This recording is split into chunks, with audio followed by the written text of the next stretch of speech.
should be on right now.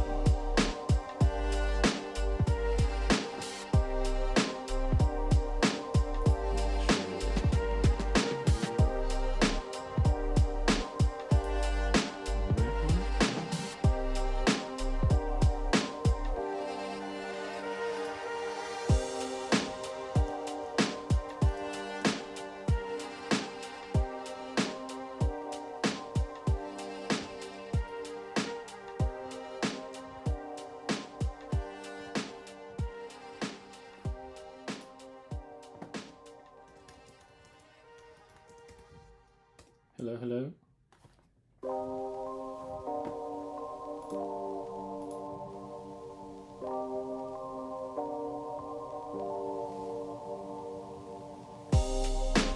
Okay. Let's see.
Hello?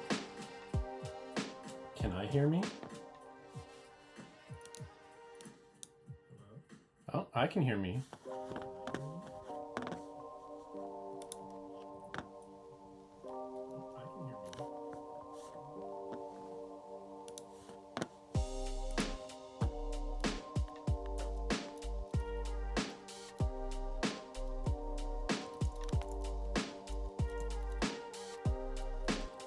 Can you hear me now? Hello?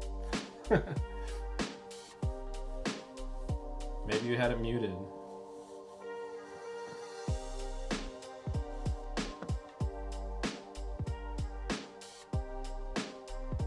Did you have it muted?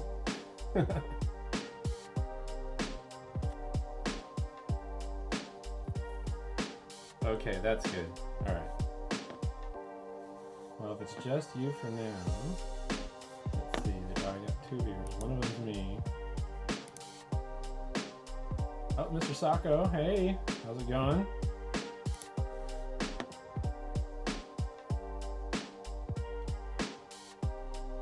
Oh, okay. Well, that's good. At least it's that. I was worried if it was me. I didn't know how I was gonna fix that. But that's a good sign. Well, in that case, I'm gonna pop in and hello. What's up, Josh? What's up, Mr. Sacco? How are y'all doing today? Yay! That's good. Hearing and seeing me is positive. And we got a few more people? Yay! All right, hi everyone. A few of you that are here. My name's Kevin. I'm known as K-Gart. I'm a toy maker. I've been doing it for about 20 years now in the business. And I've made toys, collectibles. I've worked in film and television here and there, and mainly work in 3D and going into prototypes, which has been a lot of fun. Let's see if there's any questions or anything you want to know about me before we start making some art. That would be great. I'd love to get to know you guys and for you to get to know me, especially since this is my first time streaming. And yeah, it's something I've wanted to do for a long time. And we'll see how it goes. So the more you guys engage with me and feed me, the more I can feed you, which is what I'm looking forward to.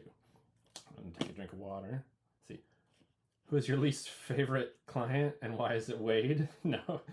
Actually, funny enough, I would say, for those of you who don't know, one of the cool things I got to work on for the few of you that are here that you might not know is a action figure, an independent figure called Odious. It's this guy right here.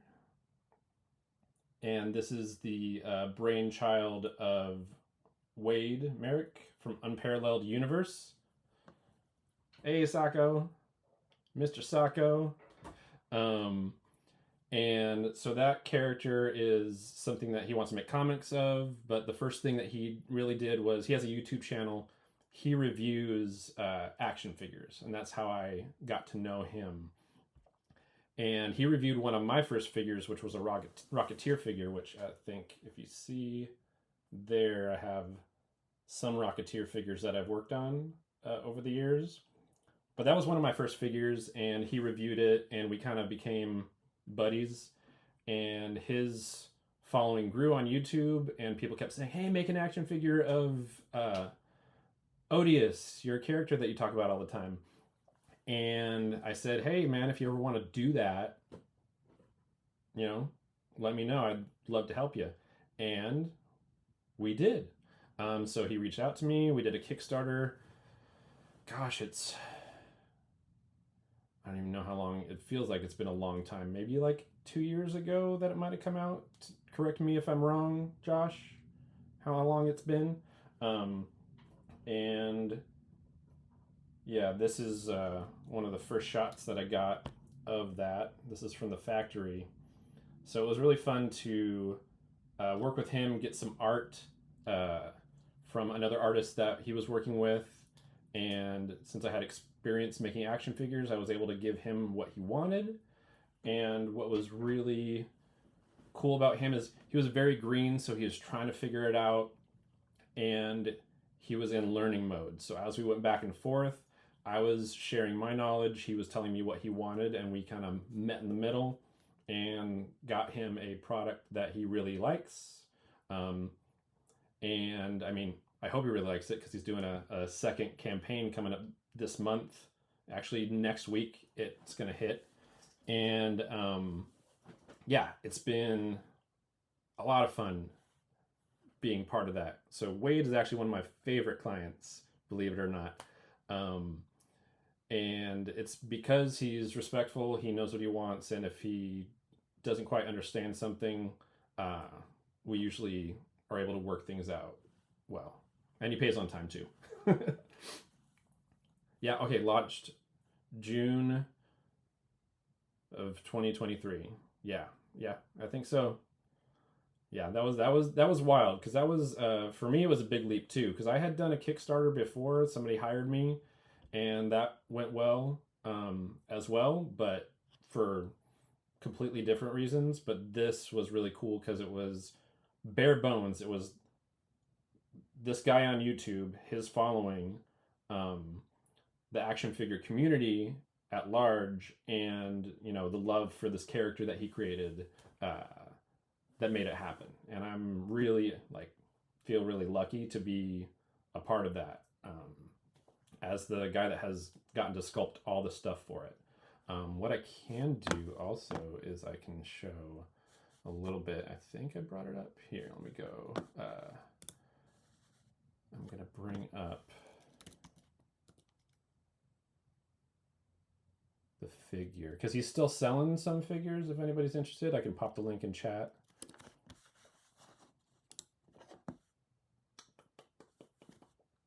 Any other questions about 3D modeling or anything? I know Mr. Sacco's like working on stuff. Who else is in here?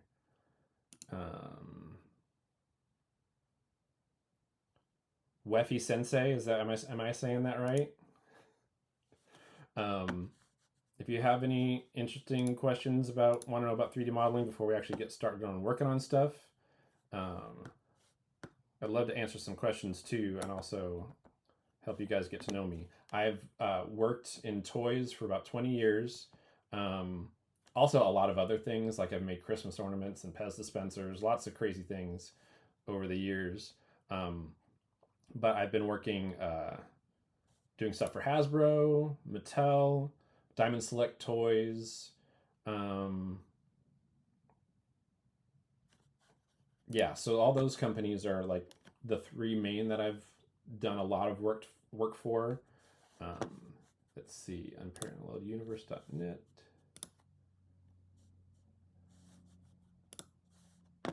Okay. Let's see. Let's transfer a little bit over here. So yeah, this is the figure. This is a really cool shot of the figure. Oh, yeah, just starting the basics. Let's see, yeah, we're just starting the basics when I get the chance. Yeah, and you're working on Blender, right? I think that's what you had said before on the Discord. Which it's cool to meet you through that. It's been nice to kind of be part of that little community. Oh, I heard a chime. It's been nice to be part of that community. Nerf Noodle's really cool. I found her through a raid from Sleebun, who you can catch. She's recommended on my channel. She's really cool. She runs a cat rescue. She's a really sweet young lady. Does a lot of good stuff, but she also plays games and stuff online, so that's fun. Let's see. I was watching Louisville Cardinals trying to make a comeback. So much. That's okay. You don't need to learn a lot today. Today we're going to kind of mess around again. Me get to know Twitch, me get to know you guys, and yeah, hopefully have a lot of fun. This is just, this is the first one, so hopefully first of many. I do plan on doing some streaming during the campaign for the next campaign for Odious that is coming up in the next week. Next Tuesday it starts.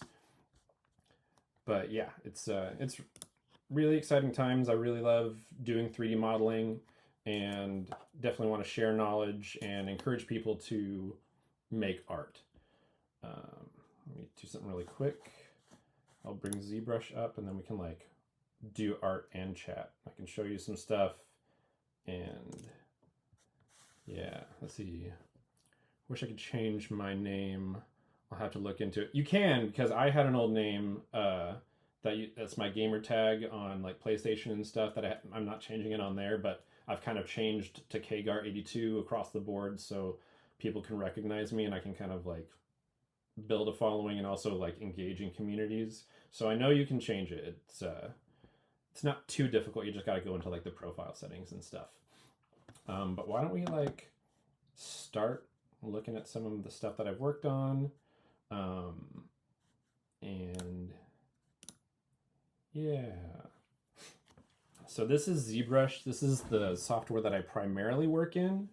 When I was in school, Maya was the software that I kind of got my base knowledge in 3D modeling in, and it was pretty good software. I mean, they're still using it today, obviously, and ZBrush has kind of come in there as another industry standard, and I started using ZBrush early on in its life cycle, so I've been able to grow with the software, which has been really fun.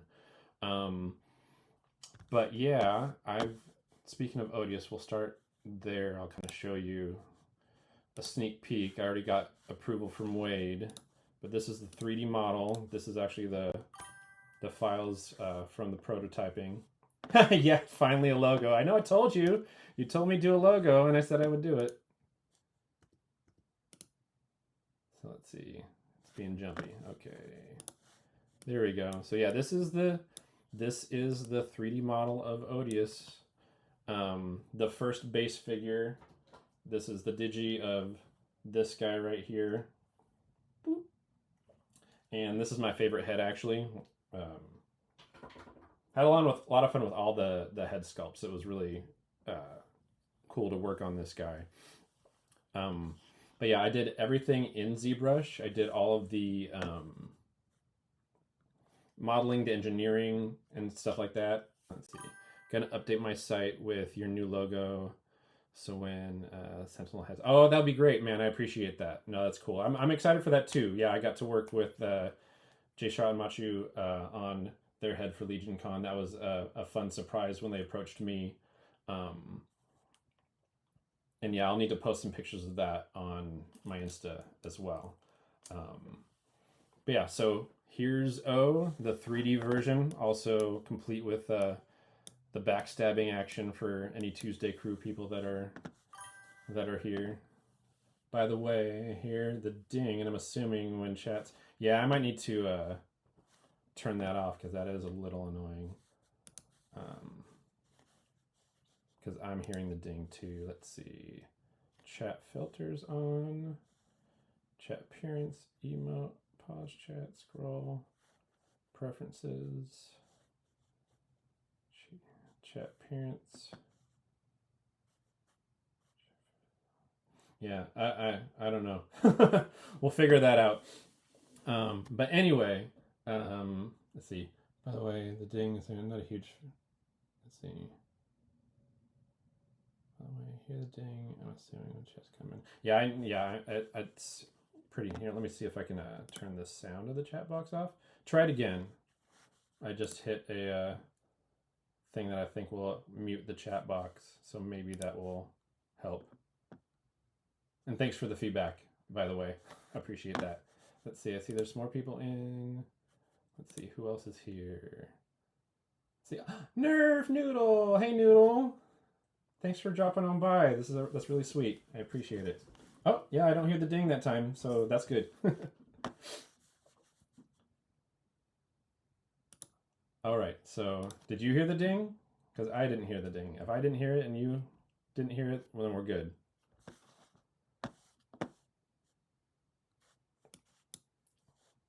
All right, let's move on to some other things that I've done. Some fun stuff. Try to get into some personal stuff. I don't know how many folks are fans of Animal Crossing, but I did something for my wife as just kind of a fun thing. She's a huge Animal Crossing fan and very happy with the fact that there's going to be an update. But this I did for her. This is one of her favorite versions of her character that she runs around her island, with. And one of the reasons I did that. Oh, yeah, thanks. Let's see. Yeah, the update's going to be, it looks pretty cool. We don't have a Switch 2, so we're not going to get all those cool features, but just the fact that, we're going to get some new updates for the actual version of the game when they said, no more updates, that's really exciting. But one of the reasons I did this is because at my work, we got a color printer, and they wanted us to do testing. Let's see, put that, yeah. A lot of us did, man. 1,000 hours. My wife has played it daily since. I don't think there is a day that she has not played the game unless she was severely sick or injured and couldn't move. And I'm happy for her because she's not like a gamer otherwise. I play games all the time. I haven't lately because we've just been really busy, but she plays Animal Crossing religiously. I'll pop back to my full screen mode for a second so I can show you guys this. But this is the color print. And what's really neat about this is it's straight off the printer. This actually isn't processed. It can actually look a lot smoother and cleaner after a bit of processing, but it's straight off the printer. As you can see, like even the glasses, they're a little frosty, but you can see the eyes through. And this was a lot of fun to make because I'm really bad at finishing projects. This is another reason why I'm streaming, because I want to like finish some of my own art and push things through, and do it with with people, helping them learn as well. So I think that'll be a lot of fun. Um, and this was a good push for me to like make something for her that I knew she would really like. So yeah, let's get back over to ZBrush. So this, again, I had a lot of fun making this. Um, and this is, yeah, this is the engineering model. So this is what I had made for the printer. So it's all keyed up. So the glasses could be separate. We got the different parts of the body. Funny enough, after I did all the engineering, the guy that ran the 3D printing department at that time was like, you know what, you can just have it all grouped together and I can print it in one shot. That'll be easier. And I was like, okay, well, I wasted all my time doing all that engineering work. But it was good practice because I'm not a taught engineer. So all the engineering I've learned has kind of been on the job. But, I'm grateful for my brain to allow me to like figure stuff out like that. But yeah, it's a lot of fun. Oh, noodle left. That's okay. But yeah, so let's see. Let's look at something else too. So some folks have seen Rebecca from Edge Runners, which I loved that show. Anybody else in here enjoy Cyberpunk? Both the game and the show, because both are really good.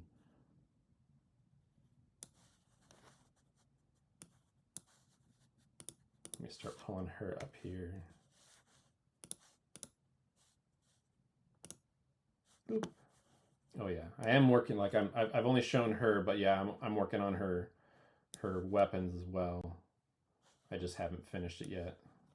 This one's pretty much done. I just need to color it, and then I want to make one of her other weapons. And then I don't know what I'm going to do. Maybe that's something that folks can help me with. I don't know if I want to turn her into a figure or if I want to go statue mode with her. Because I do want to do more statue stuff at home, and work on my painting skills, because I'm not good at paint. See, she's just a personal project.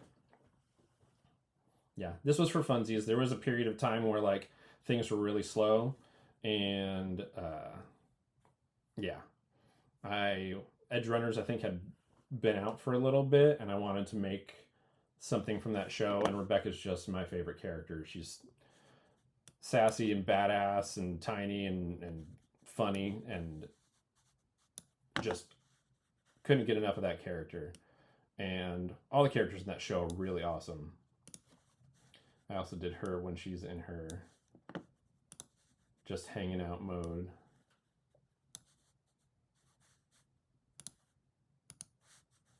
With her hair down that first time when we meet her. So yeah, eventually I want to make her probably into a statue. Might make an action figure of her too, but we got figures coming out finally with Jada. It's Jada, right? Which those all look really cool. And another project I worked on a long time ago, I was working on a Ghost Rider figure, kind of in, I don't know, Josh, you might have some of the DC animated series Batman figures, but I was working on a lot of those, and at the time I really liked the art style, so I wanted to make a Ghost Rider kind of in that vein. So I started working on this and didn't quite finish it, but he's actually not too far off, but I'd like to turn him into an actual figure and print him out. But yeah. Thanks. Yeah, no, Ghost Rider is one of my favorite comic book characters. So, for me, I'm getting to that point where I want to do a lot more of the things that I really like and enjoy, and also maybe push myself to do some more of my own stuff. But right now I'm excited because the Odious Kickstarter is coming out next week, which will be exciting, and I'll do some streams with that. And that's another fun personal project where that one feels more personal to me, so it's really cool that that's coming out.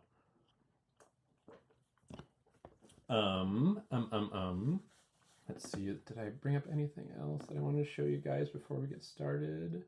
Oh, and then this is a really fun project I got to work on that didn't really go anywhere, so I'm just going to show it briefly. But this is, if you're familiar, the late great Bob Hope.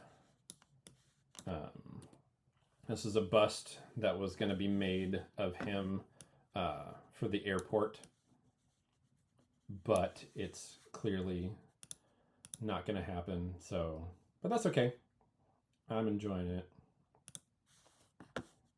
I really had a good time working on this piece. Sometimes things don't make it to the end and cross the finish line. Doesn't happen often, but when it does, you know, it's a bummer. But I really, this was a good one for me because it got to, it helped me push my likeness skills. Because here's the thing about likenesses. They're really hard. And there's a lot of people that can't do them, or can't do them as well as everyone would like them to be done. Another thing is when you are sculpting toys, the amount of time you have to sculpt a lot of stuff isn't long.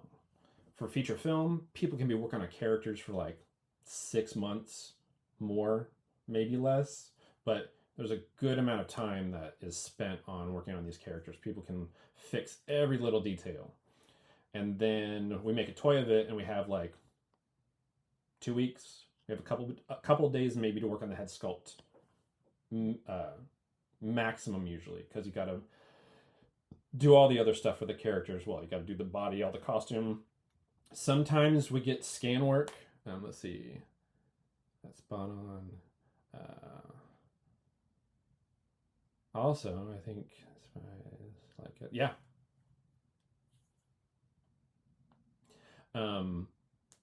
But yeah, back to likenesses. It's hard to do, and I think the key part of that word for me that I try to remind people when we talk about likenesses, either when you're doing them or you're looking at them and kind of judging them, is the fact that it's a likeness. It's not an exact copy. It's really hard to get an exact copy of the human face. We can get really close, and some people are phenomenal at likenesses. You really can't tell that it's a likeness. It looks just like that person. But our faces are constantly morphing and shifting. To prove the point, we get a lot of head scans in, and we have to clean those up, which gives us a good start depending on the project. It makes it way quicker for us to get there, and it's not as much work.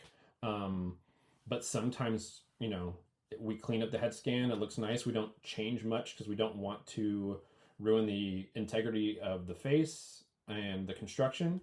And let me do something real quick. Let's see, Studio Moon. There we go. Doing this. It's not doing it, is it? Anyway, see, I was wondering if you considered head scans cheating.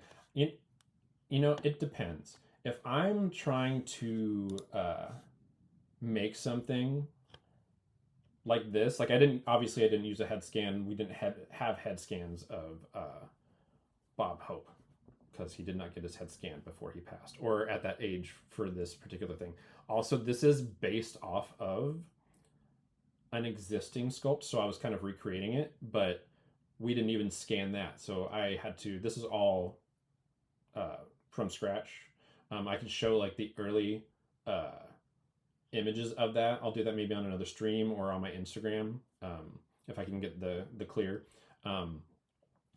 But I would say if you are trying to work on your sculpting skills, yeah, don't use a head scan. Get in there, figure out the anatomy of the person's face, you know, understand their expression, all that kind of stuff. In that sense, then it might be cheating. But when you're working in the industry and you're working directly with the producers, the creators of stuff, it's literally about speed and getting things done. And that's the funny thing. Sometimes even with the head scan, that's which is what I was trying to get at. Even with the head scan, people are going to look at it sometimes and be like, oh, that doesn't look right. And it's literally the scan of the person's face. It looks better in 3D, usually, and there's some that gets lost from the figure. And even when people are looking at the 3D cleaned up scan of the person's face, people have comments, they have opinions, because it's a likeness, and that scan was in that moment, and there might be aspects of that scan that maybe don't hit right for someone. But I think it's time to kind of get into the actual art portion of this, because I don't want people to be too bored. And what I want to do, well, first let me do something else. No, actually I'm going to do this. What I really want to do is work on this last right here, Frieren. And this character, I don't know how many of you guys that are watching have seen this anime, but it's, again, another really, really cool character. This time, the character that I liked was the main character, which isn't always the case. But Frieren is a mage who's about 1,000 years old, and let's see, Frieren. Yeah, oh, it's so good, man. It's so good. I'd love to talk to you about it once you get through it. I don't want to spoil anything for you. I'm gonna try not to spoil anything right now, but the premise of the show, yeah, she does look great for 1,000. But the premise of the show is what's the main title? It's called Frieren at the Journey's End or something like that, and it literally starts off at the end of like an adventuring party beating the big bad, and for her it's like, now what?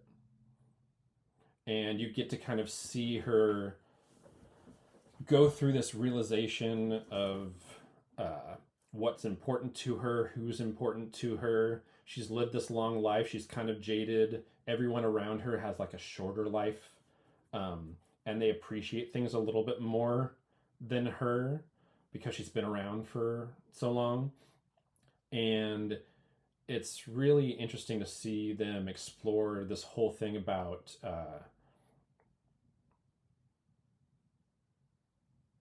what do you do when you've lived so long and now you realize that these things were more important to you than you thought. And even through all that, she's still this like very aloof character, but she's discovering a lot of things about herself, even 1,000 years into her life. And so that's a really cool thing that I like that they explore in that series. But yeah, so we're going to start working on her. As you can see, I got some reference up. Here, let me move myself up here for a second. Boop. So I've pulled reference. Luckily, there's a lot of really good reference for her online. Bunch of different model sheets. Let's see, this one right here is my favorite. It's not the best as far as like resolution, but it shows underneath the cowl of the costume, and this is the great thing when you have a character that has layers. Finding good reference to that will show those little details for you that you don't normally see is really, really important, because sometimes it doesn't matter in the sculpt if you're not going to see it. You don't really have to do it. But when things are going to be separate pieces, which I would like this to be, I don't know exactly how I'm going to have this cowl kind of flow in the end. So it's nice to see how the parts of the costume resolve under the things that cover it. So usually what we're going to start with, what I like to start with, is a sphere. So let me not blank and forget how I do any of this stuff. Let's see.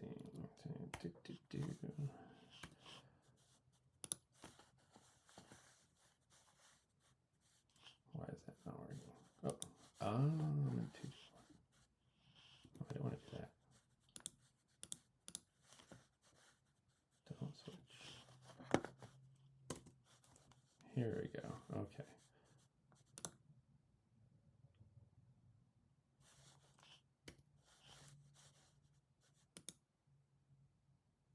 Oh, it's a primitive. Okay. Here we go. Now we're going to have a sphere. Boom. All right. So what I'm going to do first is I'm going to kind of work on her head, and then I'm going to work my way down. So I'm going to get, I really like this bit of reference here.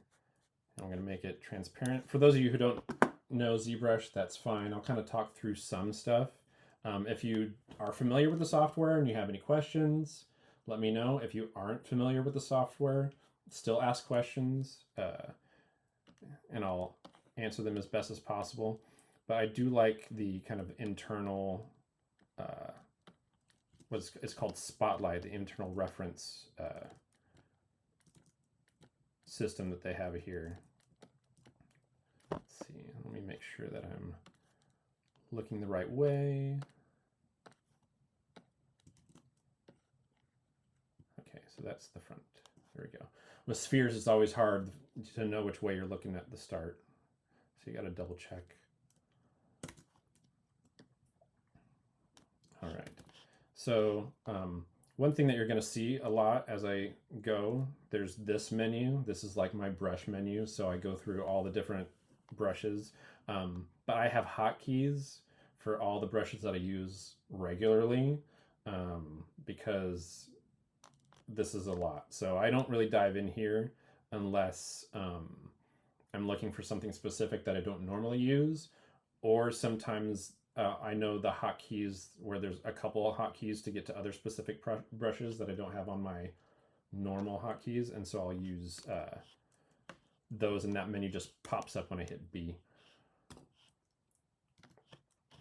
Another thing that's kind of fun, or not fun, but as you start on sculpting, things always start kind of ugly, and that's just kind of normal. You got to get used to that and be okay with it. I remember early on, I really hated that. I always thought I wasn't very good, and then after you get to a certain point, you're like, oh, things are looking really good now.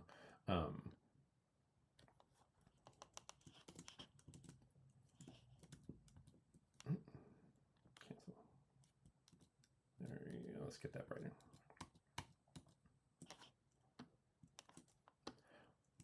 So Josh, I know you're a toy guy, Mr. My M. Taylor Hannell, real as an M. Real Hannell LA. Man, I can't even figure that out. I'm not even gonna try. But I know Mr. Sacco, you've been dabbling.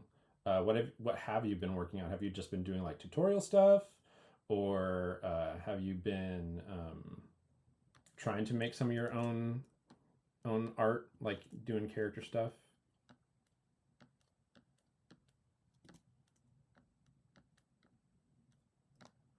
Let's see. Try to throw some edge loops here. One fun thing about anime faces, and I don't know how familiar you guys are with, but let's see. I've only done small tutorial stuff.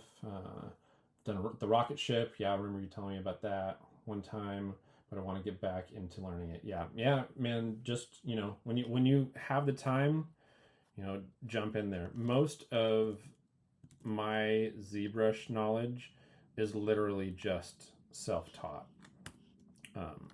because at the start I took a class through work,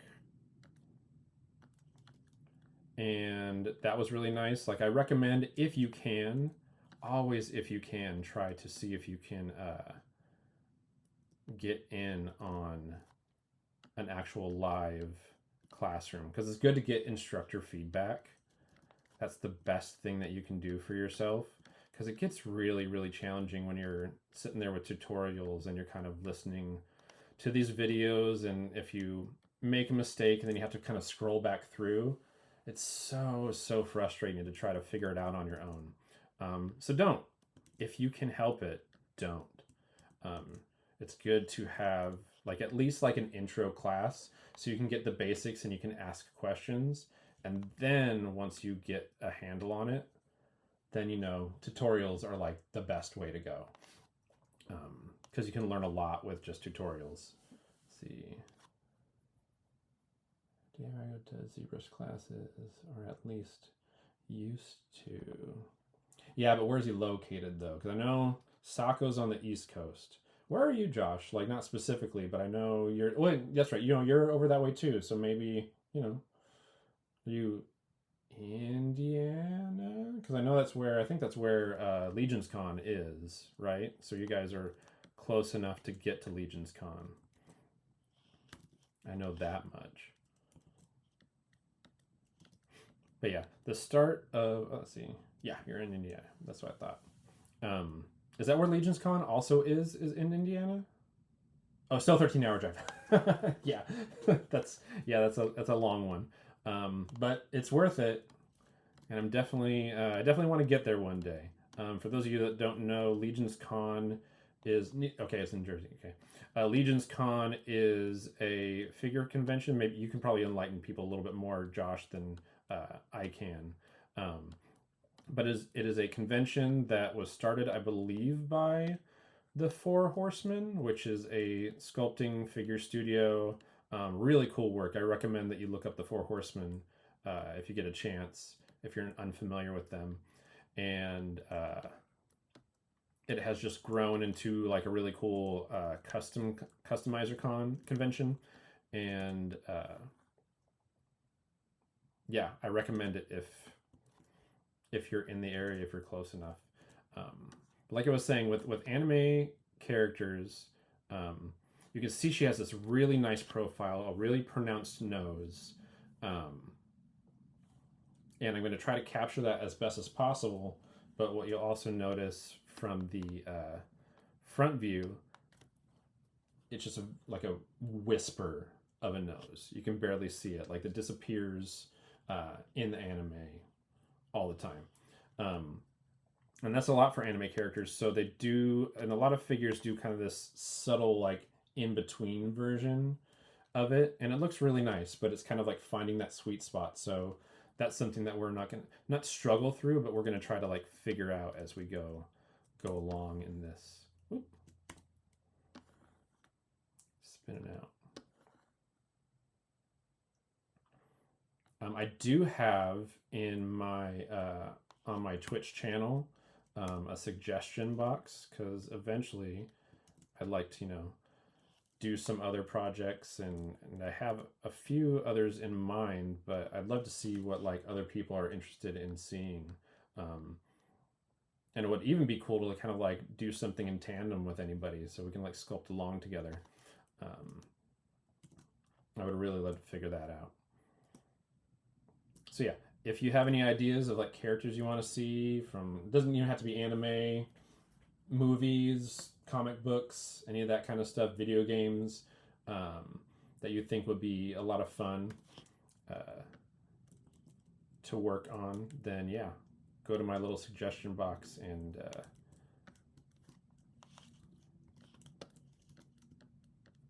put a suggestion in there. So yeah, right now I'm just pulling out some geometry. I got this sphere. I just want to kind of rough in the head to start, kind of get the basic shape in there. I'm not going to go into like crazy details just yet, because one, I don't be here all day, and I don't think you guys want to hang out too long before you see some projects. So I'm going to start working on the body and block in at least the main body today if I can. And then maybe next stream we will get on to roughing in the clothing and the hair, which I love working on hair. animated hair is going to be nice because it doesn't have as much detail, so you can get a lot of life in it, and it's got interesting shapes. But yeah, so let's see. I think I'm treating this like a figure. I don't want to do that yet. Yeah, there we go. All right. So I got her basic kind of head shape in there. Kind of I know where her eyes are going to go. I'm not going to put the edge loops in there for her mouth or eyes yet. I think I want to add something for the ears though. Let's see, where does this lie? Hopefully as I'm talking to myself through this, let me know if like my voice is getting too soft. My camera is just through the computer for now, and so is my mic. I'm going to get some better stuff eventually. But for now, it is what it is as I start this journey. And thanks again for all you guys who are joining in. And feel free to like keep chatting with me. That'll help get through this. Because part of this, one of the reasons I'm doing this is not just because I want to, one, just get through projects that I want to work on, but I also want to kind of engage and foster a community where people are learning art and 3D art and figuring out their own path. I'm not only a sculptor by trade. I also have taught sculpting. I was really lucky. I got to teach 3D modeling at the Braille Institute for a number of years. And if y'all are confused, what that means is that I taught blind people how to sculpt in the computer, which was quite an incredible journey, both for me and for all the people that went on it with me. It was really neat. I partnered up with ZBrush's parent company at the time, Pixelogic, who was the original developer of the software. And they donated the software to the Braille Institute, and I put together a class with a number of students, and I got to teach folks that normally would not get such an opportunity. Let's see, how do you feel about ZBrush move to subscription model? I'm not a fan. I don't like subscription models in general. It's happening in every single way possible. Like even features on my car are a subscription model. Under a subscription model, and it's just really, really frustrating that we're micro-transactioning our lives now.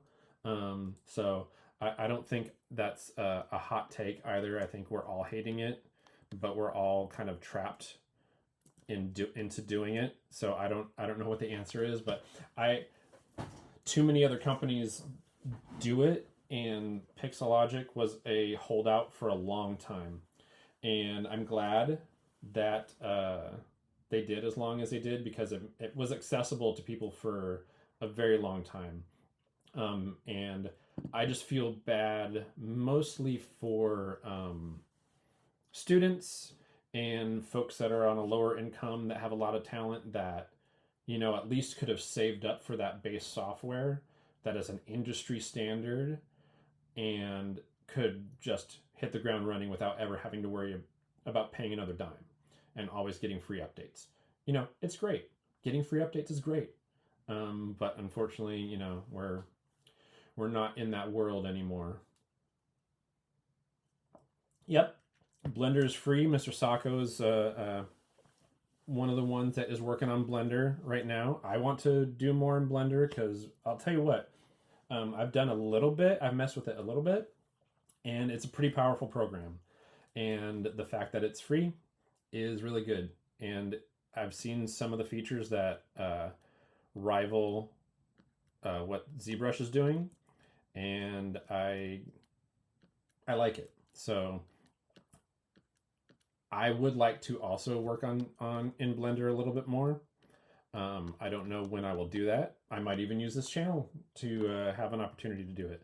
I think there's another person on the Discord that Mr. Sacco and I met in who also does Blender, and I was like, he's a little bit more familiar with it, and I'm like, hey man, you should stream that. And I think he's gonna. I would think Blender use explode. Yeah, I mean it that's the thing. It is exploding. Like a lot of people are using Blender. Like there's a lot more use of Blender than I think you realize at this point. I think in industries they're trying to stay away from it because, you know, the bigger software studios are like, no, we're better. You got to pay us, you know, don't go for the free thing. But that's how I kind of discovered Blender is through one of the clients that we had at the studio I work at. They were using Blender, and I was like, oh wow, this has got some real cool features. I've only seen some of the sculpting features, but I've not myself messed with that aspect of it. But yeah, see, I think it's starting to now. Yeah, especially now that they're using it in movies and stuff like that. Yeah, Sonic 3. I didn't even realize that they used it in Sonic 3. Sonic 3 was good. I had no problem with the visual effects in that movie. Although I have no problem with a lot of visual effects in a lot of movies that people do. One thing I'll go on a little bit of a rant here. I think there's a lot of times where people say visual effects are bad, and they're not. What they aren't liking is either the style of the effects, or there might have been issues with the compositing, but the actual visual effects themselves are pretty good. I'll give you an example. If I dare go, I'm a huge Ghostbusters fan. I don't know if y'all noticed Stay Puft. But the 2016 movie with Kate McKinnon and Melissa McCarthy and Leslie Jones, and now I'm blanking on probably the most recognizable name, Kristen Wiig. The visual effects in that movie were great, but they were super stylized, super cartoony, and there were a lot of people that just didn't like the movie in general, but also were dogging on the visual effects, saying that they were super bad. And they weren't. They were actually really good. They just were very different from a lot of other movies at the time, and they were kind of more cartoony and stylized. So people didn't like the styling of it versus the actual visual effects themselves. Hopefully your place of business pays for your ZBrush. Well, my copy of ZBrush is my copy of ZBrush. When I'm working there, yes, they do pay for a license for me. But ZBrush is something that I have owned myself probably since maybe the 4th version when it was a lot cheaper. And that's why I loved it, because I got grandfathered in. I got all those updates for free. Hey! What's up, Wade? Everyone, it's the father of Odious. Hey, and he's following me. I appreciate it, man. Here, I'll go back really quick. I was talking to everybody earlier about Odious. Told him about the yeah, there he is in 3D. One of my favorite head sculpt. How you doing today, man?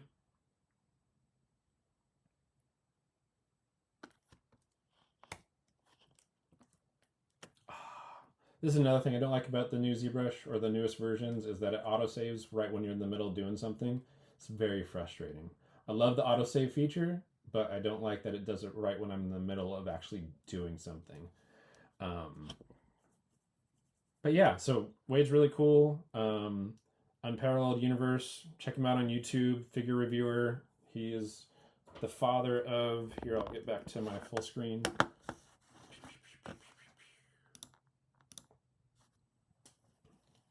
This guy right here. Let's see, a good dude doing strange things.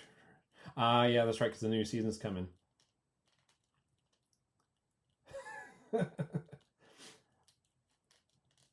that's that's Josh Brown Toys, by the way, Wade, who's got the weird name.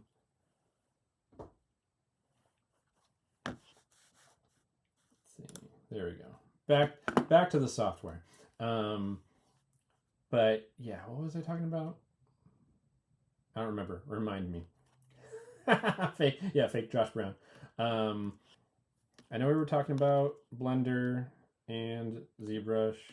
But yeah, no. Oh yeah, I'd like to probably get to know Blender a little bit more.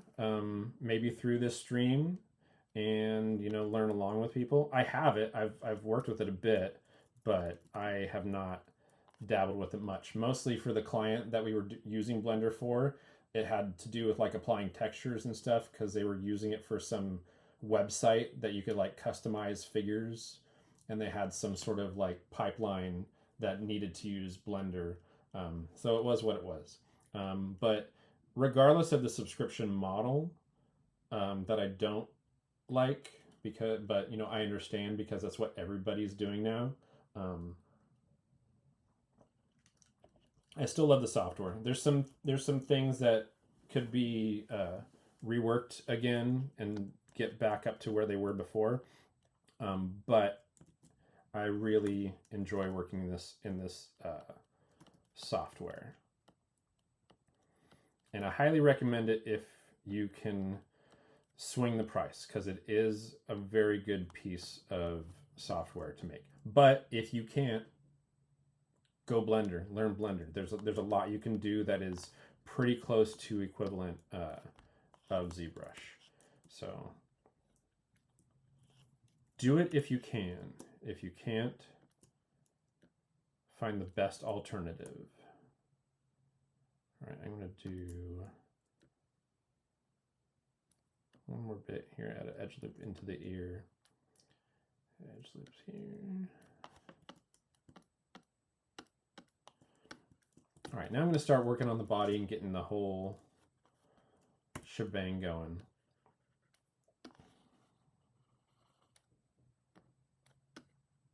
You seem to have a bit of knowledge, Mr. Brown.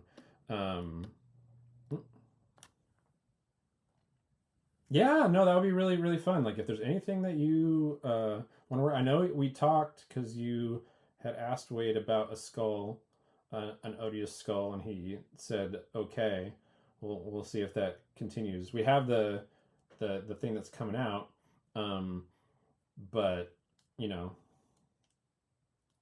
we can talk. I can do a straight skull that's just for you, or we can, if you have a concept, I'll help you figure it out, and we can work on it together. Same thing with you, Mr. Sacco. If there's like stuff that you want to like work on and figure out, I'm happy to do that, because my whole thing is I really want to encourage people to work together and collaborate and make cool shit. Uh-oh, can I say that online? Yeah, I think I can. That's what it's all about. Finding cool makers, finding good people to work with, and just making stuff together. You guys are helping me make stuff just by being here, which I appreciate greatly. And with that, like, I would love to work with people. Let's see. Yo, what up? That's okay. Welcome to the stream. Right now I'm just working on, I don't know if you're familiar with Frieren. Say love collaborating because I have no that's not true, man. Let's see, more of a general creator. Michelle, yeah. I think you should learn to be more comfortable with the basics. Absolutely. No, yeah. I'm not saying like rush through, but yeah, get more comfortable with the basics. And if you want to go back and forth with anything as far as like figuring out the basics, let me know. Like, I have no problem talking through stuff and figuring out what things you have questions are, if you're confused. Just because I don't know the software, I've been working in 3D packages with different 3D software for, like I said, like 25 years at this point. So even if I don't know the software, I can probably help you figure it out if you're stuck. And if I can't do it, like I can find something for you. And again, the internet's such a big place now. I know what you were saying before, how it's like, where do I start when looking through YouTube tutorials? So I'll be happy to help narrow it down. There was a Blender tutorial guy that does some really cool stuff. I put that in Nerf Noodles Discord in the art section. So yeah, check that out and see if there's anything in there tutorial wise that looks interesting to you. So now that we're in this state, we got the head kind of roughed in, I'm going to start bringing in the body. Let's see, split. And if anybody has any other questions about like ZBrush or the toy industry or anything like that, you know, throw that into the chat too. I'm happy to talk about my experiences, my likes, my dislikes, help dispel myths, help correct maybe incorrect perceptions of the industry and what things are like. I've already talked about likenesses and my thoughts on that. There was somebody the other day that was mentioning WWE head sculpts and how they thought all of them were trash. And to a certain extent, I agree. Guess what? I've sculpted a lot of them, and I'm not a bad sculptor. But what happens is, specifically with WWE, some stuff gets lost in production. Remember, those heads are pretty small, so it just depends on what plastic they're making this stuff out of and how that maintains the likenesses. Also with WWE, they do something that's very challenging, where they have very extreme expressions, and those look good on film when a person is making them and then going back to their normal face. But some of those moments when you freeze them in time, they're recognizable, but they look really weird as a head sculpt, especially as a small one, because some of the paint detail that would probably be needed to make that maintain and work, it doesn't do it the service of the artist. And I know a number of the guys that do the WWE head sculpts, and they're really good sculptors, and I've seen what they present and what they submit, and it's spot on stuff. So, you know, it is what it is. There's a lot that happens from the sculpt to the product. You know, how frustrating is it when some of your sculpts get lost in production? It can get really frustrating. I would say one of my first sculpts, let me see, let me walk over and see if I can get it.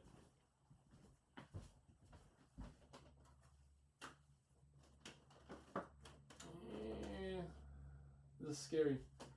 I don't even know if this will be visible. Let me bring it back. Let's see, full meat. All right. I got to work on the Diamond Select Ghostbusters line, and one of my first head sculpts was the Winston, and this packaging. There we go. Winston Zedmore. I also worked on Egon. And I really liked how the digital sculpts turned out, but in production, some of it didn't translate as well as I would like. I still think it turned out well, but the fan base at the time really did not, for whatever reason. And they were complaining about it quite a bit. I don't know, did you hear me? I was away from the microphone. Anyway, people were complaining about some of the head sculpts for that Ghostbusters line, and looking at the toy and looking at the digital model, they weren't spot on compared to one another, but also I didn't think that the in production toy looked that bad. Also, another fun thing about that is, especially at the time when that came out, I do think there was a little bit of racism coming into play there. I won't get too deep into that, but there was a lot of people that were like, he just looks like generic black guy. He looks like Billy D. Williams, and it didn't. But it was a very interesting experience that I did not enjoy. Let's see. Yeah, well, that's just all the time. But yeah, yeah, it can get very frustrating when something gets lost in translation over the years, or from digital sculpt to production. But you know, it is what it is, and I don't really mind all that much. As long as I'm happy with my work, I can kind of at this point get over it.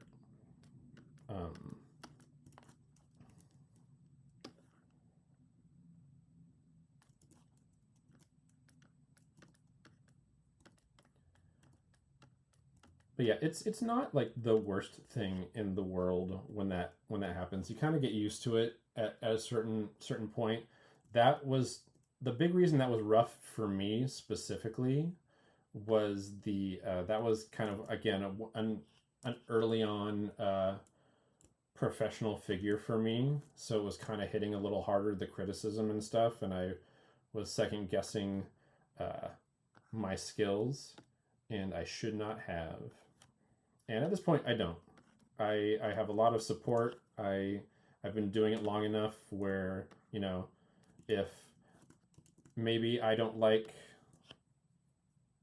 the way something's turned out, and that's okay.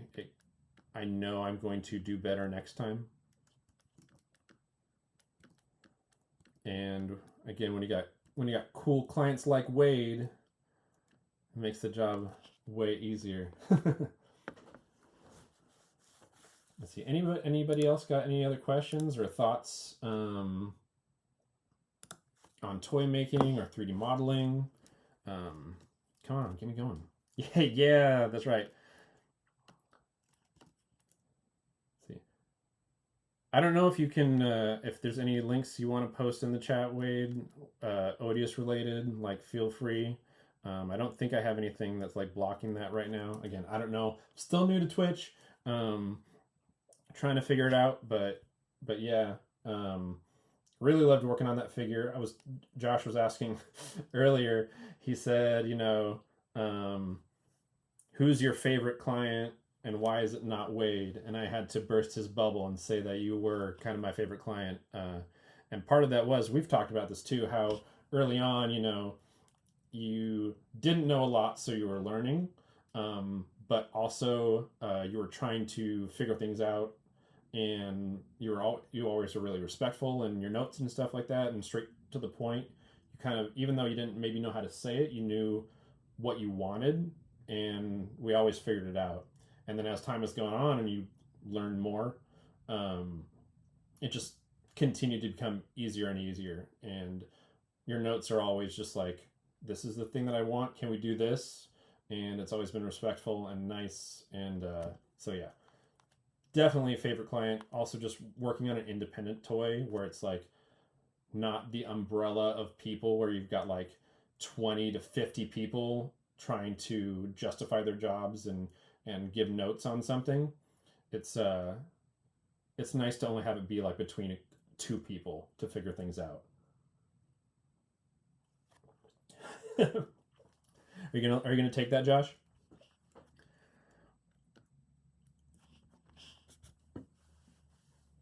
Yeah, I broke the circle of trust. Well, yeah, no, that's me, man. I'm gonna tell it like it is. I'm not gonna hold back. I like who I like. I like Wade. I like you. I like people. I know it's kind of hard right now, a bit, to like people in this world with the way things are going. It's getting tougher and tougher. but we still got to figure out how to live this life. So we got to do it. All right, now I've been talking a lot, which is good, but I haven't been talking a lot about what I'm doing. So I'm going to get a little bit. Yeah, you like that's okay. That's fair. You don't have to like everyone. I like very few people as well. But I used to be very much a humanitarian, which I still am. I still like to help people, but it's been hard to have faith in humanity lately. But I'm getting closer and closer back to that for different reasons. Yep, be sure to hydrate. Thank you. Yeah, I don't have the little chimes for people to tell me to hydrate yet. Hopefully one day I'll get there. So I gotta make sure that I myself hydrate. So if you want to tell me in chat to hydrate, I'll try to read it. Let's see. Anybody else? I know Wade and Josh have been very active in the chat. Some people are saying hi and going quiet, which is okay, but don't be afraid to jump in and ask questions. Doesn't even need to be about sculpting or modeling stuff. Like, I like to talk. Wade knows. A lot of people don't know me all that well, even though they know I'm a sculptor and they know me for the last couple years of doing stuff for Wade. But I'm still relatively an unknown personality in this world. So yeah, don't be afraid to like ask questions and get to know me for my work or other things that I like to do. I don't know what you want to know, so you tell me what you want to know. But yeah, I love all the Marvel stuff. I know Wade's probably going to disagree with me. I don't think Marvel's going crazy. I do think that there's stuff that's not as good as that early arc. I don't think anything's ever going to be as solid as that Infinity Saga. Obviously, once that was over, that was like a hard thing to figure out. But I don't think there's as much bad as people like to say. But definitely, it's not as good as it used to be. Fantastic Four, though, it's good that seems like people are really digging that and feeling like it's a resurgence. Oh, Marvel definitely sucks right now. That's okay. You don't have to like it. But I do think it is finding its footing again, which is nice. And one, it's good for all the people that are working in that industry. That's another thing too. I used to be really jaded when it came to being part of fandoms and the things that I liked, and I was very critical. And after a while, I didn't like how I felt overly criticizing stuff.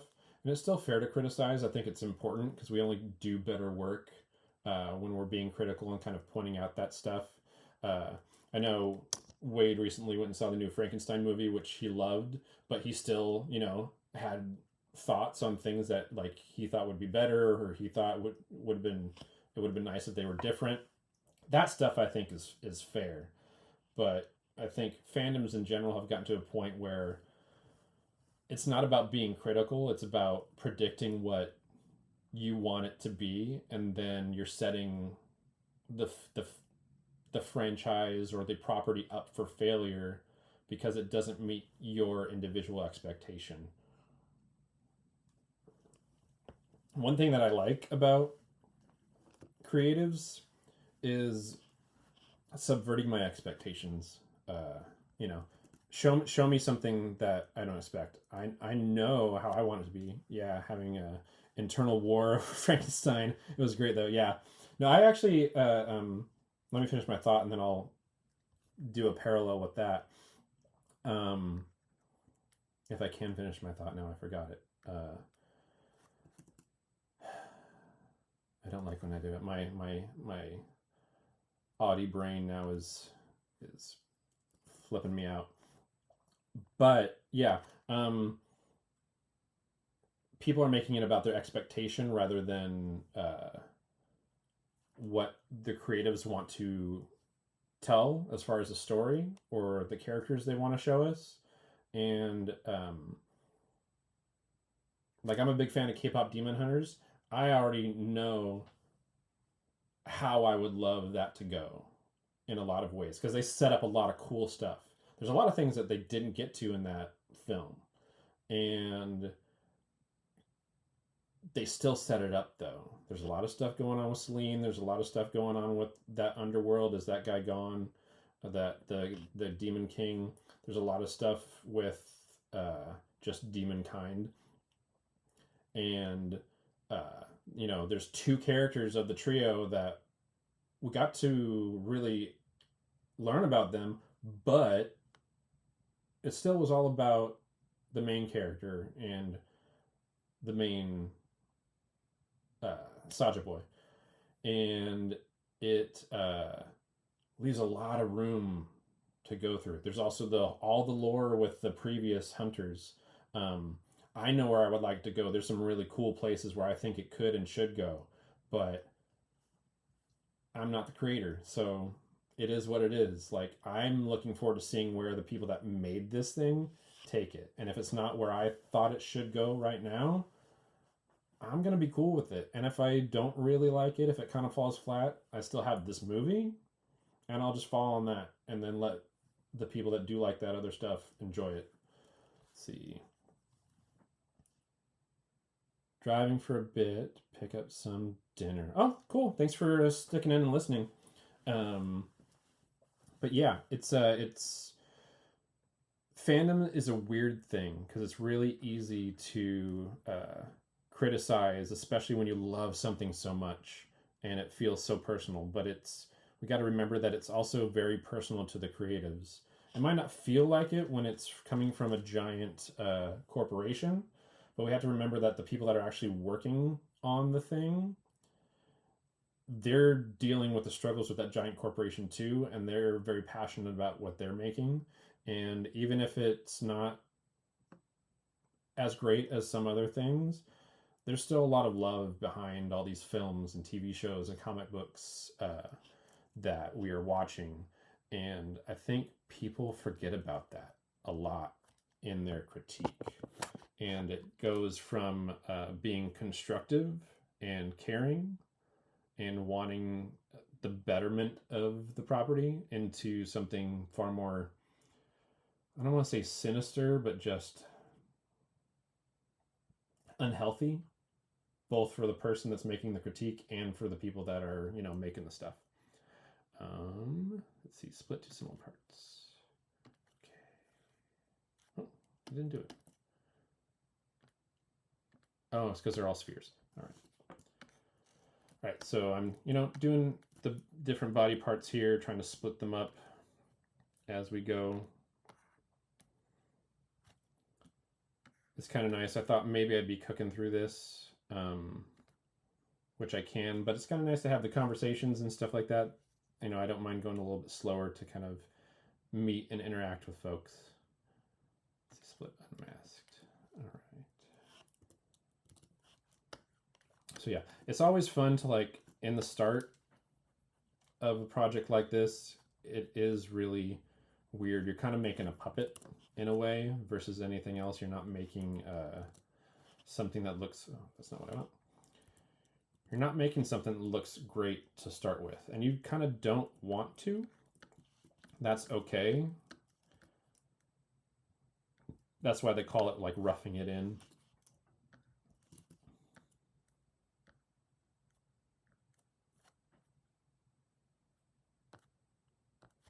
Let's see, where am I?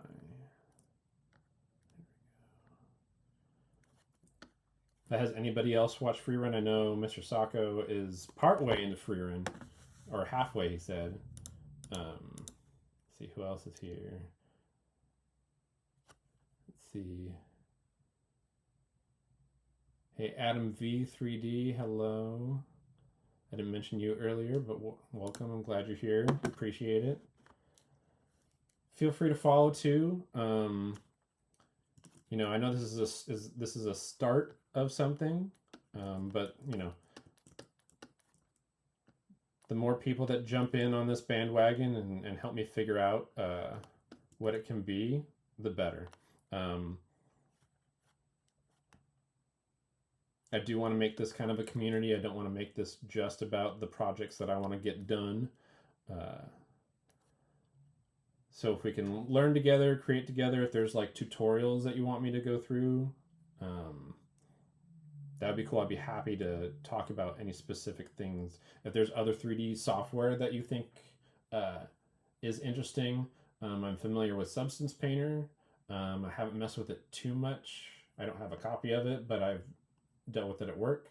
So yeah, I also like to learn, and I often don't do the same thing twice the same way. I have some consistencies when it comes to modeling, but I also really like trying to get to know different ways of executing things, only because sometimes one way might be very, very conducive for something to start and for a particular project, and not for another project. And the more ways you know how to kind of execute something, the better opportunities you have of figuring out the best way in each of those moments. Let's see. And head up. I think her rib cage is a little bit bigger.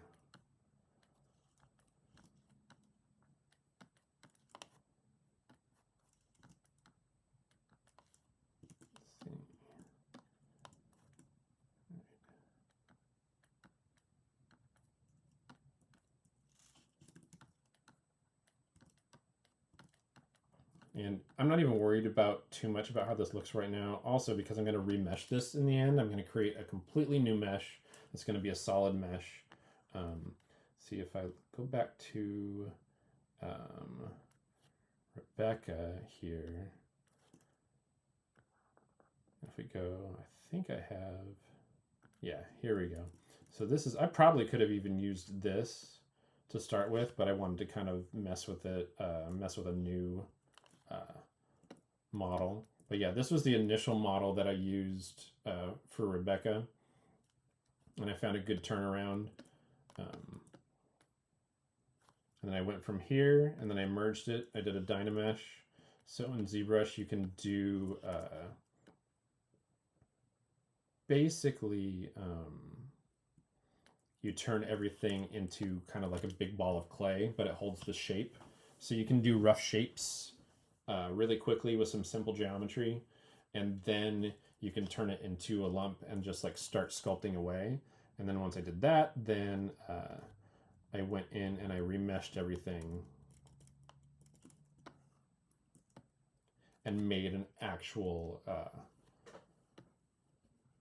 mesh with good geometry that I wanted to continue to work with. So right now, I am just at the baby stages with Frieren, which is, you know, a fun part. And actually, looking at that reminded me of a way I did something that I forgot that I did. But yeah, is there anybody else in here that's done some 3D modeling? I know there's, I would imagine, let's see, what was your name again? Let's see, Adam V 3D. I don't know if I follow you or you follow me on stuff. I often forget who I follow or don't follow, which I'm going to get better at eventually with social media, especially now that I'm doing this. So I will hopefully recognize names and kind of where I know you from eventually. But for now, you might have to refresh.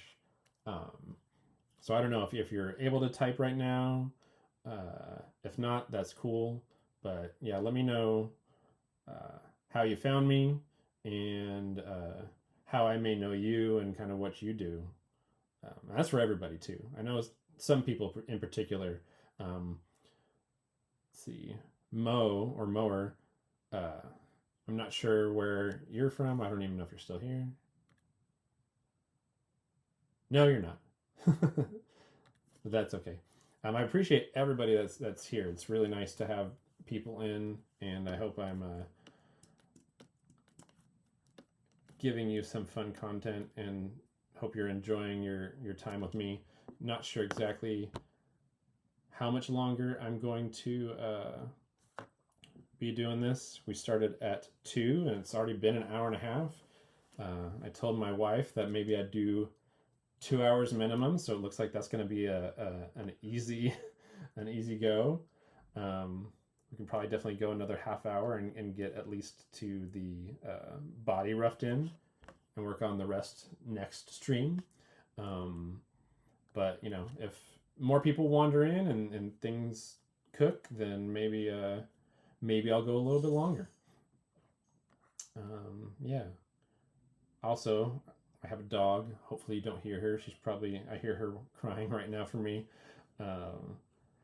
Because the wife and kid have gone out grocery shopping to leave me with some undisturbed time for my first stream.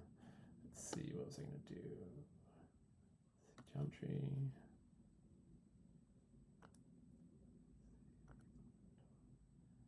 Delete. And then mirror. There we go. All right, let's see if I can get this done real quick. I'm going to try to speed through some of this to get some of these shapes in place.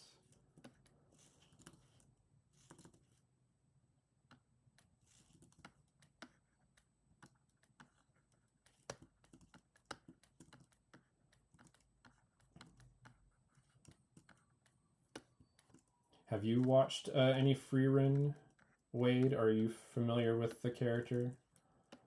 I'd be interested to know. I think you would like it. See, I think for me, my goal for Blender is modeling and animations. Yeah, I like animations for like short videos and for part of games. Yeah, I mean that's great. I really would love to get into gaming, but I kind of fell into this product world, and it ended up being a really great thing. That's another thing that I definitely would say, hey, think about and keep in mind. You will fall into things that you don't realize were a thing, and definitely be very open to that, because there's a lot of really cool opportunities out there that we don't realize. So definitely go with like the goal of short films and video games and stuff like that, but don't be surprised, you know, be open to like other interesting possibilities other than gaming, and other possible uses for animation other than like short films and stuff. But no, that's good. I actually studied animation. That was my major in college, and I did not go into that. Now, I definitely am using my degree, which is something that I feel very lucky, because there's a lot of people that don't use their degrees. They're not as fortunate as some of us. But I definitely am not using my schooling in the way I initially thought. I kind of fell into sculpting. I took a sculpting class in college, one class, and I had already started working in learning Maya in the 3D modeling program, or the 3D animation program. And I just ended up really liking sculpting and liking the instructor who was teaching sculpting. He was a really cool guy. And he actually worked at the time at the studio that I work at now. And it just is one of those things that kind of came full circle. He was gone already by the time I got there, but I got to visit that studio as a student, and it was really cool to eventually get to apply there. And now I've been there for 10 years, over 10 years at this point, and I've really enjoyed working in the toy and collectibles industry. I've gotten to meet a lot of cool people. I've gotten to do a lot of cool things that I didn't expect I would get to do. It's not as glamorous as, say, the world of animation and for like cinema or TV, but it's definitely been fulfilling work, and I've gotten to work on a lot of like my favorite intellectual properties. So yeah, so it's a lot of fun.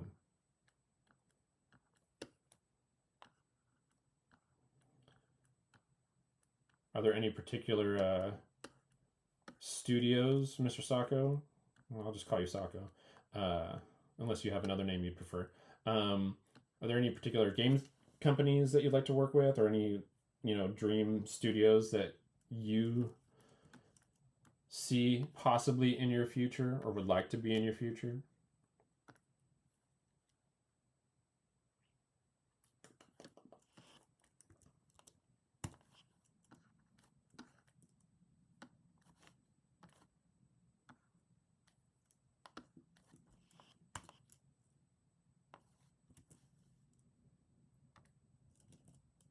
And if not, that's okay. Or maybe you want to be independent too. I mean, there's nothing wrong with being independent. Wade and I think, are definitely a testament to that. Even though I'm working, even though I do have a studio that I work for, being independent is really cool. Nowhere specific right now. I'm open-minded, but would like to make more of my own stuff sometime. Yeah, I mean, you're on your way to doing that, and that's really good. I definitely am rooting for you for sure, because it's hard out there, especially right now, like with all the AI stuff coming, or not coming, it's here. With all the AI stuff, it is very, very, very hard to see a future in an industry where people are ready to take the easy route. They think that AI is going to be some sort of magical solution, and it's a tool. It's not horrible.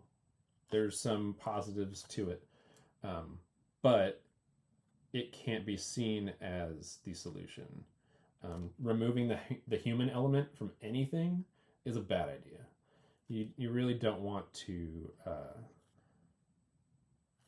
take out the creativity and the spark of life that people give to creations, both whether it's artistically or even in any sort of production. Yeah, it's been disheartening. But I will say this, there is hope. There's always a little bit of hope. Don't fear too much. We just got to do our best and fight for the things that we want to fight for.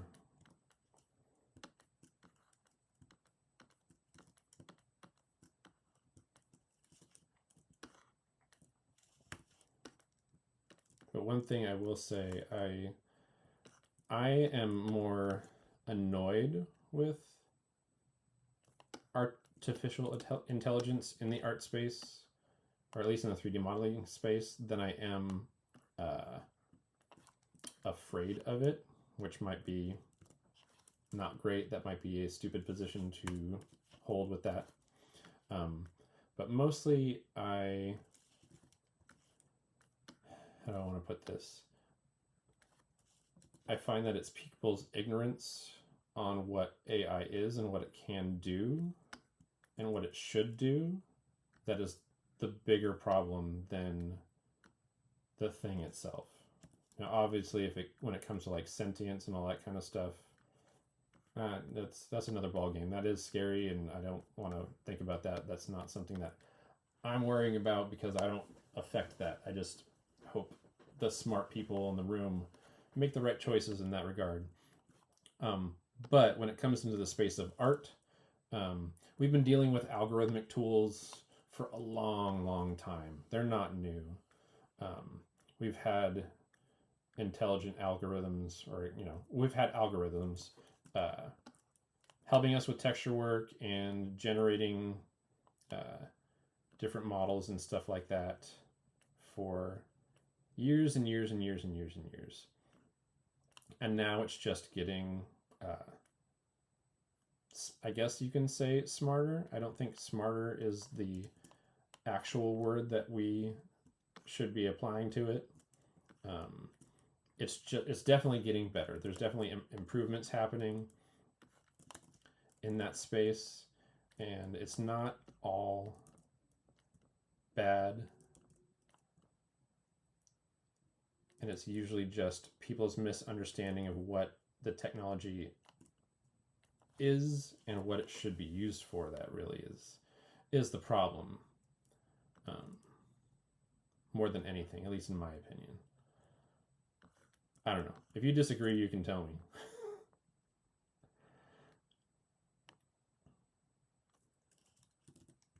I don't use any AI in my work, either in generating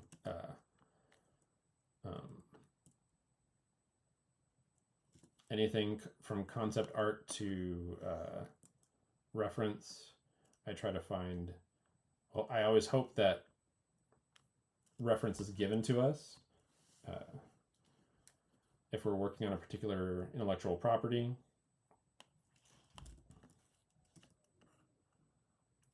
This is really interesting with her legs. Seems like I need to make this way. Her waist sits down. I gotta split all these parts up. Split two similar parts. Okay. Split two parts. Okay. Here we go. But yeah, what are other people's thoughts on AI as far as in the art space? I'm definitely curious. I think there's a place for it. I think it's a very small place because I worry that people are going to use it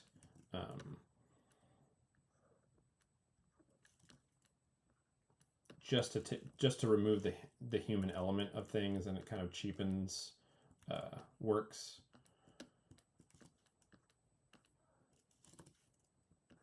But I also think there's a place for it if it's used as a tool rather than, a solution.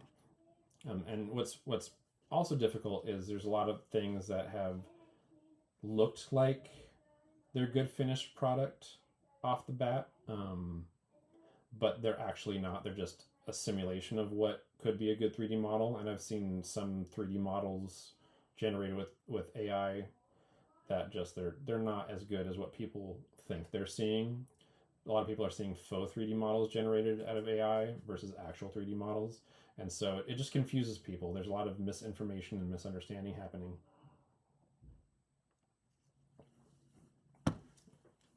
And yeah, it makes it really, really, really challenging to kind of help people figure this stuff out.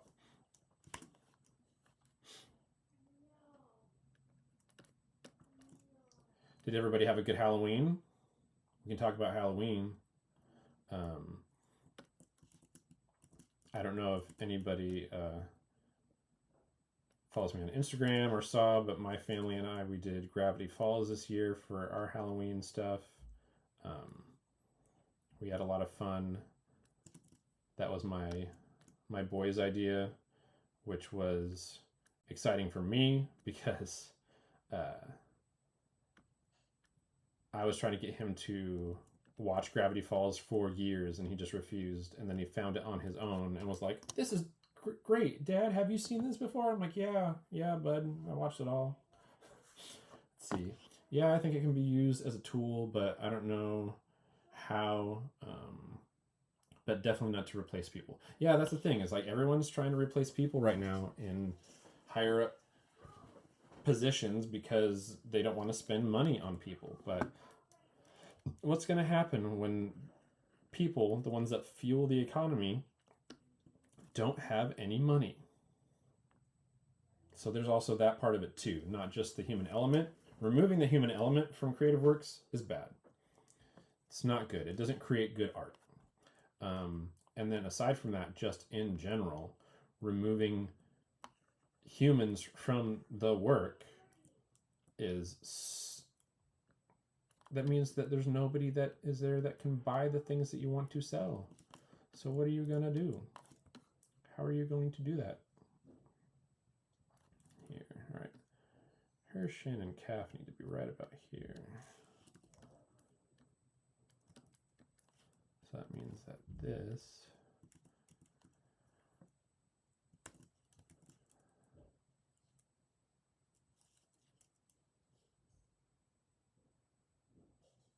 and I wish I had a good model sheet that had the skirt out of the way, because that would really help me. That's another thing too, is like even with good reference, sometimes there's just some elements that kind of like throw things off and make it challenging to kind of see what's going on. And you know, good anatomy will help you kind of get there, but it does sometimes take a second. It gets a little confusing.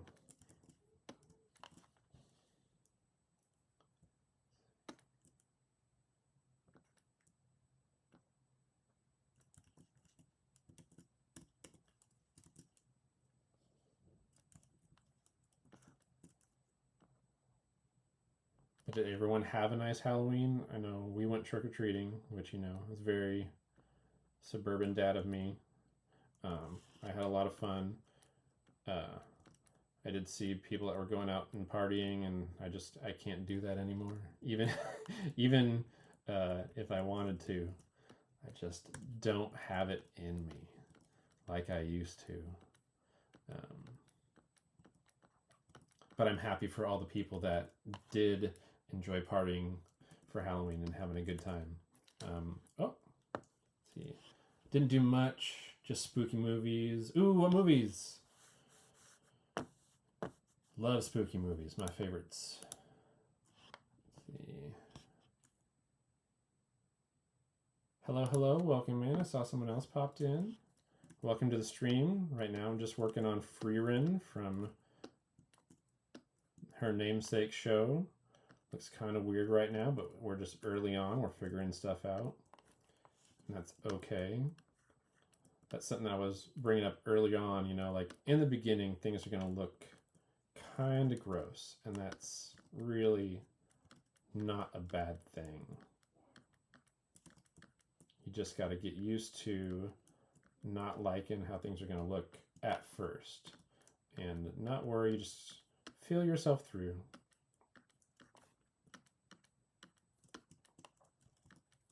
We watched Weapons. Oh, I haven't seen Weapons yet. Was that good? And It Chapter 2. Yeah, I'm a big fan of It. I haven't watched the new Dairy series, but I want to. I did hear, I thought I heard somebody was telling me that they really liked where it's going so far. I just haven't bit the bullet on it. But was Weapons good? It looks very interesting.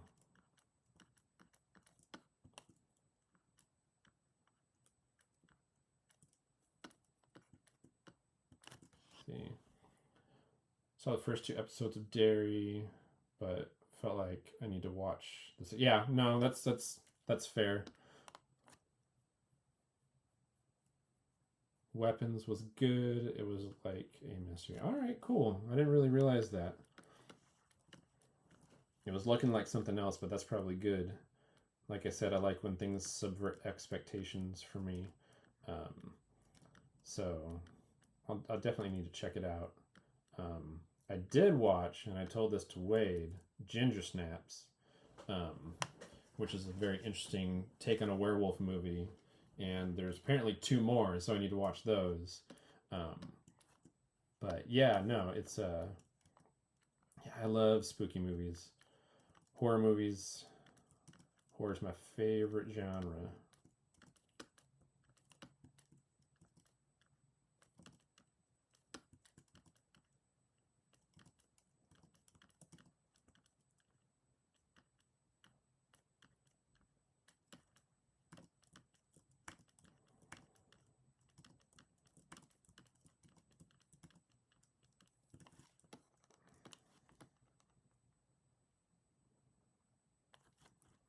It's getting there. The tough part with this reference, which I like it a lot, but with the arms so close together and the legs so close together and not in the same kind of pose. I do like that this leg is kind of straight up and down, so that helps me figure out where stuff is. Ooh, that's gross. There we go. But yeah, just kind of getting things in place at first is the biggest part of the journey, and then we can start to kind of fine-tune stuff. Like I said, I probably would have normally used like another figure body. Like I probably would have used the one straight from, where is she? No, that's the logo. That's Bob Hope. There we go. Probably would have used her model to start. That would have been a really good quick start because I've already put a lot of work into this and got this one where I wanted it. But what's the fun in that? So we'll get there eventually. Eventually. Let's see. What about you, Wade? Have you been working on any other horror movies besides Frankenstein?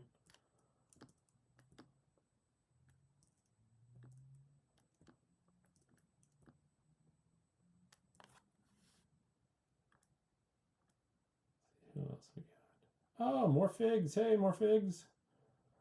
Welcome to the stream. Nice to see you. Just working on a Frieren sculpt right now. Talking action figures, talking horror movies right now. So if you want to talk horror movies,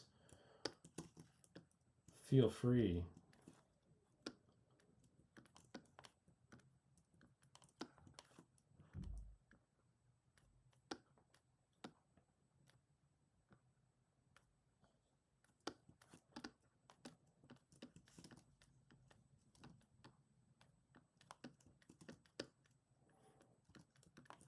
Or, more figs, since you're a figure guy, if you have any action figure questions or things you want to talk about in that vein, we can get back on that conversation because that would be a lot of fun.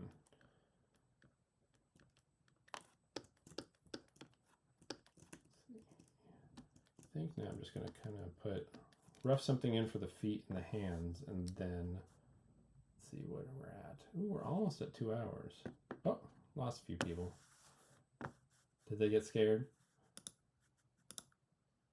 Nope. Oh, Wade's not here anymore. Okay, that's fine. That's okay though. But yeah, if you're new in the chat or newer in the chat, welcome. Speak up. It'll be nice to get to know you as you get to know me.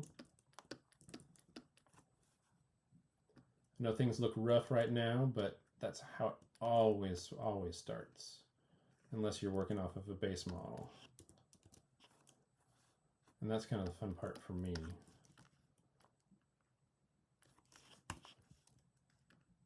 Figuring it out.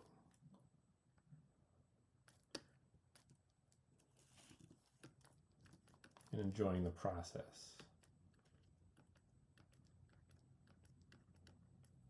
What we'll probably do on the next stream is I'll probably try to take this a little bit further.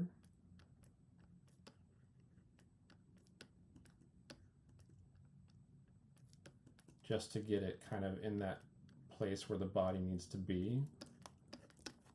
And then we'll start working on roughing in the clothing and stuff, and the hair, which is one of my favorite parts of working on a sculpt like this.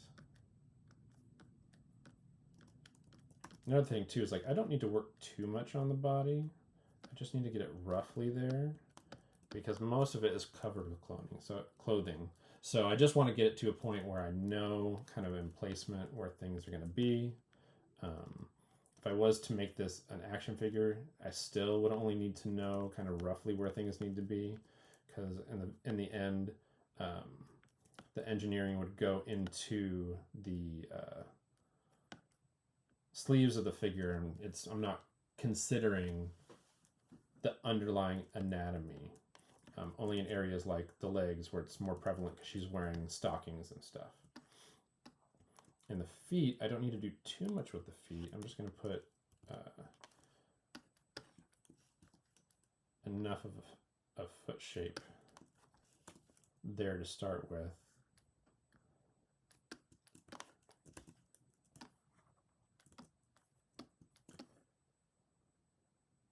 because in the end I'm going to create the boot, and that's going to be kind of an overlay.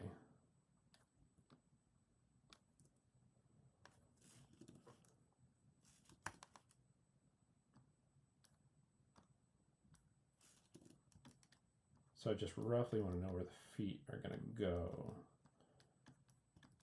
so then I can build that boot around it.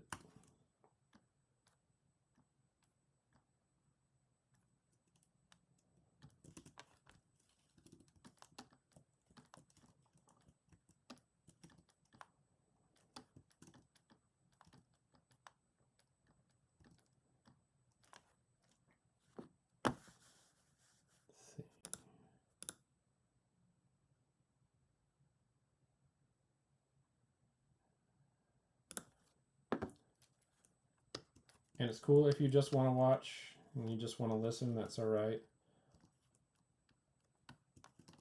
At least say hi. That would be cool. I'd appreciate that.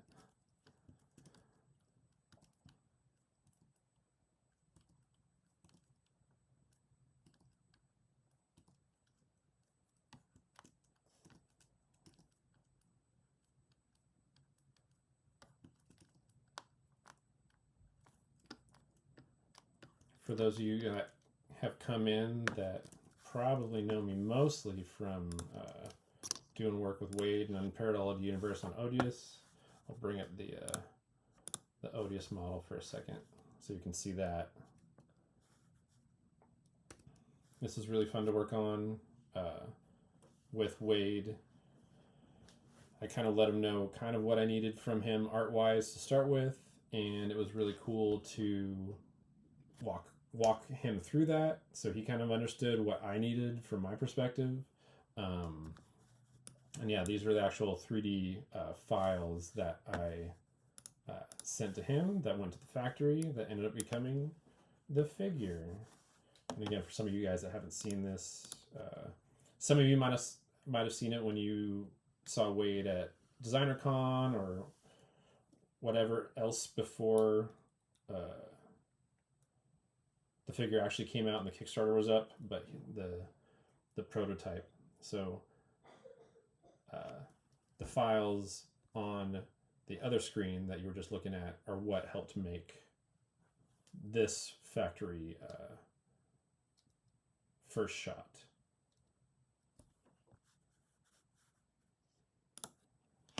There we go. Back to the 3D stuff.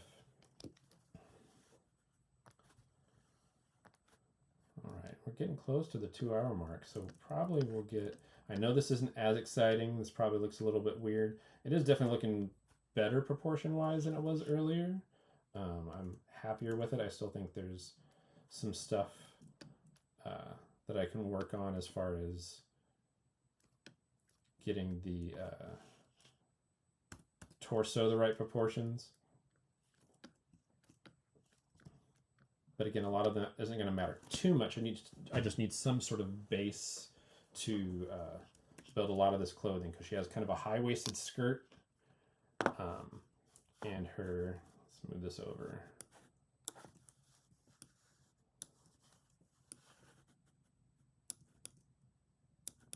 She has a high-waisted skirt.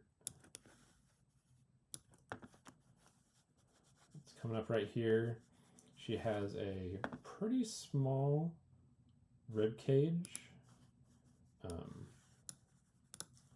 This reference will eventually help me with that, because I can kind of see exactly where her bust line is and kind of where her rib cage goes.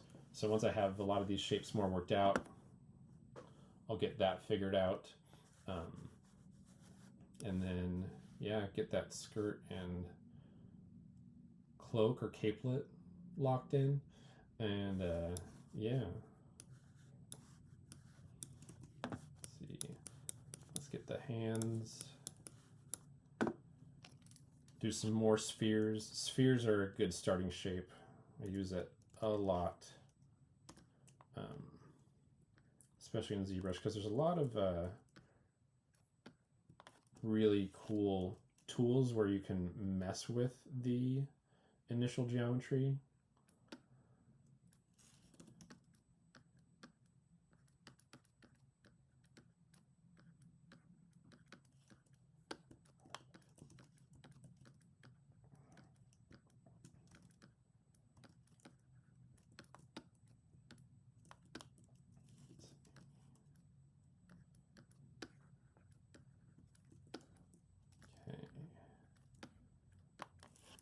get some cylinders in here.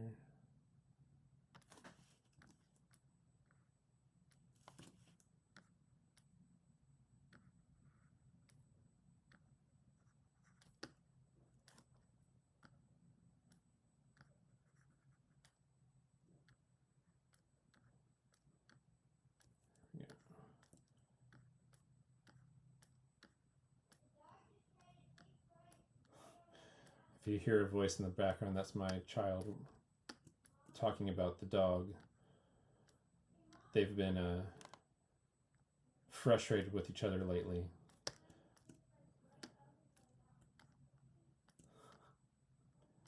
So if you can hear that, I apologize. If not, I'm glad, because you don't need to hear that.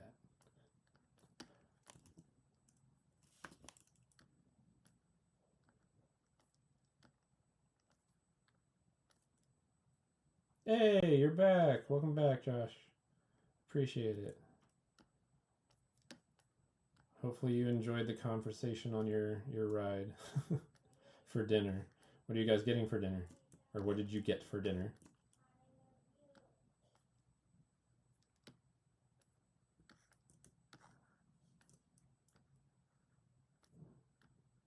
I need to eat myself because I did not eat that much today. I had a Taco Bell. Nice. Did you get a Crunchwrap Supreme or Cheesy Gordita Crunch? Cheesy Gordita Crunch is my favorite Taco Bell food. It's probably a very bad one to be a favorite, but it tastes so good. Okay. All right. I think for today, this is about where I'm going to stop on this. See, dude, ever since Double Deckers, oh yeah, having back, yeah, I've been loading up with it, yeah. Yeah, I used to really like the Double Decker. That was my favorite until I discovered the Cheesy Gordita Crunch.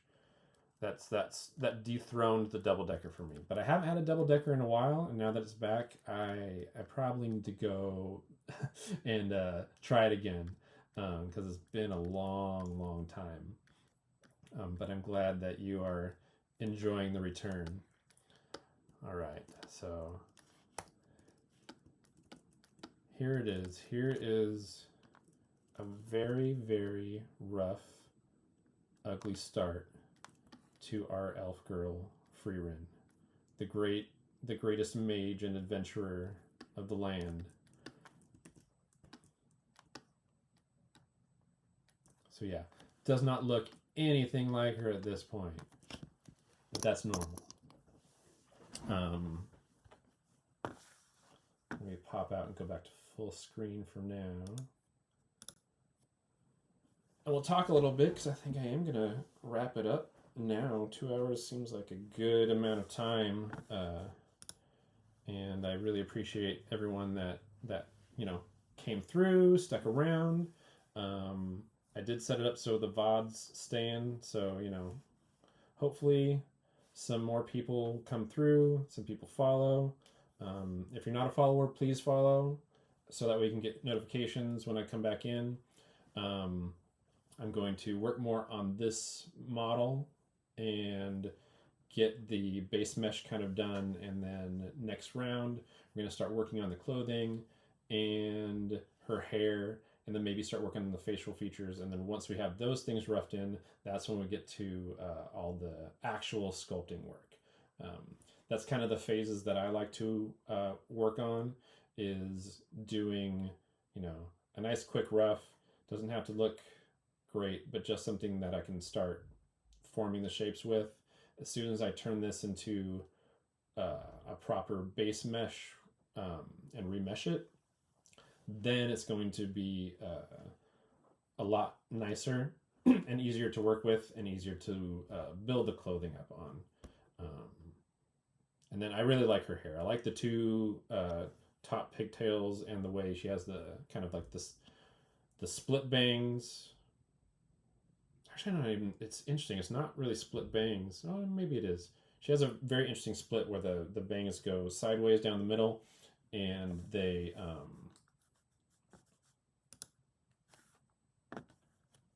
have those additional bangs that kind of like start to frame her face. So yeah, I think that's a lot of fun. I'm looking forward to this character. It was actually, I think, in a Discord, in Nerf Noodles Discord, that I was. She had mentioned Frieren. I was like, oh, I really want to do a Frieren sculpt. So I'm like, that would be a fun thing to start with. So, anybody want to chat about anything else before I take off?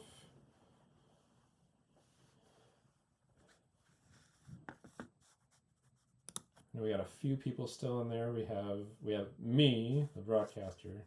We have Adam, Morfig, Sako,